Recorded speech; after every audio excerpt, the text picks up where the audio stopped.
পাঁশকুড়া নাগরিক সমাজের আহ্বানে কসবা ল কলেজের গণধর্ষণের প্রতিবাদ মিছিল হয়। পাঁশকুড়া স্টেশন বাস স্ট্যান্ড থেকে ব্যাংকপাড়া পর্যন্ত চলে মশাল মিছিল।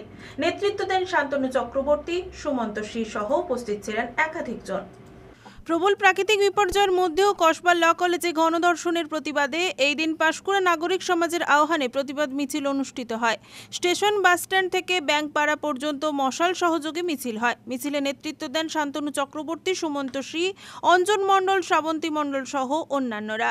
কোর্টে বিচার করে অপরাধীদের দ্রুত ফাস্ট ট্র্যাক করে কোর্টে বিচার করে দৃষ্টান্তমূলক শাস্তির দাবিতে পাঁশকুড়ার নাগরিক সমাজে এই দিন মিছিলে সোচ্চার হয়।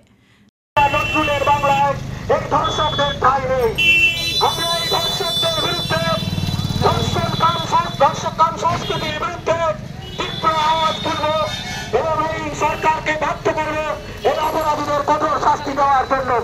আর্যিকরের ঘটনায় গোটা দেশ পথে নেমেছিল, ন্যায় করেছিল, প্রতিবাদ জানিয়েছিল ন্যায় বিচারের দাবিতে। আমরা দেখলাম যে এই ন্যায় বিচারকে আজকে তারা সাহস পেতে না।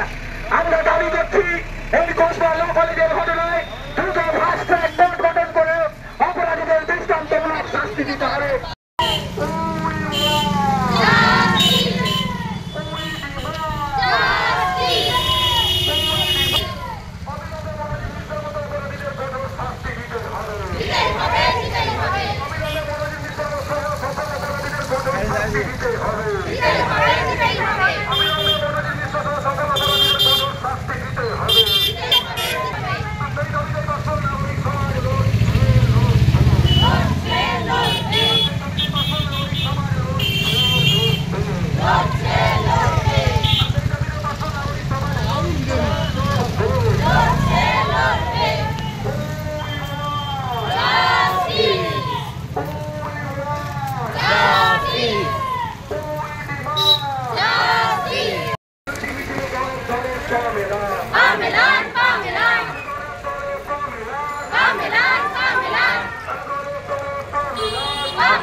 রঞ্জন মাইতির রিপোর্ট, খবর BCBS।